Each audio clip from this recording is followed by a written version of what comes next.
नमस्कार, मी दुरादेवी तुमचं सगळ्यांचं स्वागत करते लोकमतमध्ये। गेल्या 2 ते 3 दिवसांपासून कोल्हापूर जिल्ह्याला मुसळधार पावसाने झोडपलेला आहे। तसेच हवामान विभागाकडून कोल्हापूर जिल्ह्याला आहे जे ऑरेंज अलर्ट देखील देण्यात आलेला आहे। त्यामुळेच पाहतोय आपण की कोल्हापूर शहरासह ग्रामीण भाग असेल, धरण क्षेत्र आहे, या ठिकाणी पावसाची दमदार हजेरी आपल्याला पाहायला मिळते। अल निनोमुळे आहे मान्सून रेंगाळलेला, मात्र गेल्या आठवड्याभरापासून आहे महाराष्ट्रामध्ये मान्सून पुन्हा एकदा सक्रिय झाला आहे। त्याचबरोबर कोल्हापूर जिल्ह्यात देखील पावसाची परिस्थिती आता आपण पाहतोय। माझ्या पाठीमागे तुम्हाला पाहायला मिळते की पंचगंगा नदी आहे जी आज दुथडी भरून वाहताना आपल्याला पाहायला मिळते। तेच जर आठवड्याभरापूर्वी आपण जर दृश्य पाहिलं असेल, आठवडा 2 आठवड्यांपूर्वी पंचगंगा नदीची पाणी पातळी आहे ती खूप अधिक पद्धतीने घटलेली होती आणि त्यामुळेच पंचगंगा नदीचं पात्र आहे जे आपल्याला कोरडं पडलेलं पाहायला मिळत होतं। मात्र आत्ता धरण क्षेत्रामध्ये होणाऱ्या जोरदार पावसामुळे पंचगंगा नदीची पाणी पातळी ही वाढताना दिसते। गेल्या 24 तासामध्ये तासाला पंचगंगा नदीची पाणी पातळी आहे जी 1 फुटाने वाढलेली आहे। सध्या राजाराम बंधाऱ्याची पाणी पातळी जी 22 फुटापर्यंत गेलेली आहे। रात्रभर पाहिलं कोल्हापूर जिल्ह्यामध्ये शहरामध्ये पूर्णपणे शहर आणि ग्रामीण भाग दोन्ही ठिकाणी आहे जो मुसळधार पाऊस झाला आणि ह्याच पावसाचा परिणाम आहे की कोल्हापूर जिल्ह्यातील अनेक नद्या आहेत ज्या दुथडी भरून वाहताना आपल्याला पाहायला मिळते। त्याचबरोबर सगळ्यात महत्त्वाचं कोल्हापूर जिल्ह्यातील घटप्रभा हे धरण आहे।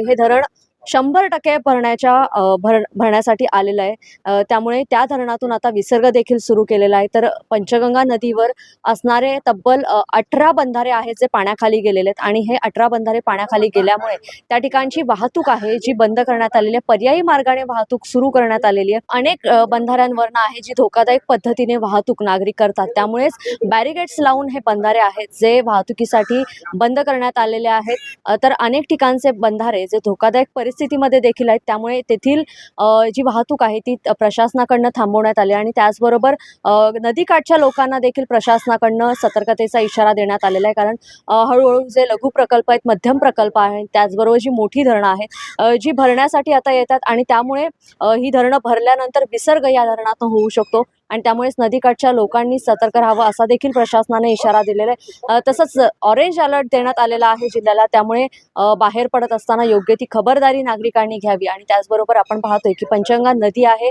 या नदीची पाणी पातळी देखील आता आपल्याला वाढताना दिसते आहे आणि ही पंचगंगा नदीची पाणी पातळी अशीच वाढत राहिली तर काहीच म्हणजे साधारणपणे 1 ते 2 दिवसामध्ये जर असाच पाऊस कायम राहिला तर पंचगंगा नदी इशारा पातळीपर्यंत पोहोचू शकते। पंचगंगा नदीची इशारा पातळी ही 39 फूट आहे, तर धोका पातळी ही 42 फूट आहे। त्यामुळे जर धरण क्षेत्रामध्ये कायम असा पाऊस राहिला तर धरणं देखील लवकरच भरतील, मात्र त्याचबरोबर पंचगंगा नदी इशारा पातळी आणि धोका पातळी देखील लवकर गाठण्याची शक्यता आहे। मात्र सध्या जर आपण कोल्हापूर जिल्ह्यातील धरणांची परिस्थिती पाहिली तर धरणांमधील पाणीसाठा आहे ज्याच्यामध्ये कमालीची घट झालेली होती, तो पाणीसाठा आता भरत आहे। धरण क्षेत्रामध्ये पाऊस होत असल्यामुळे पाणीसाठ्यामध्ये वाढ होताना आपल्याला पाहायला मिळते। मात्र अजूनही कोल्हापुरातील जी मोठी धरणं आहेत म्हणजे राधानगरी असेल, काळंबावाडी असेल, त्याचबरोबर वारणा असेल, ही धरणं 50% भरण्यासाठी अधिक पाऊस होणं गरजेचं आहे। त्यामुळे धरण क्षेत्रामध्ये अधिक पाऊस होणं गरजेचं आहे। घाटमाथ्यावरती हा पाऊस होतोच आहे, मात्र त्याचबरोबर संपूर्ण कोल्हापूर जिल्ह्याला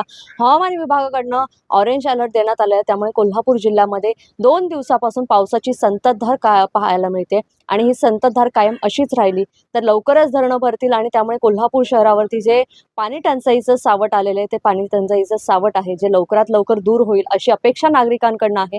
मात्र पावसाची परिस्थिती काय राहते, पाऊस किती दिवस कायम अशा पद्धतीने राहणार आहे हे पाहणं देखील तितकंच महत्त्वाचं आहे। याबरोबरच मी इथेच थांबते। लोकमतसाठी कोल्हापूरहून दुर्वादेवी, धन्यवाद।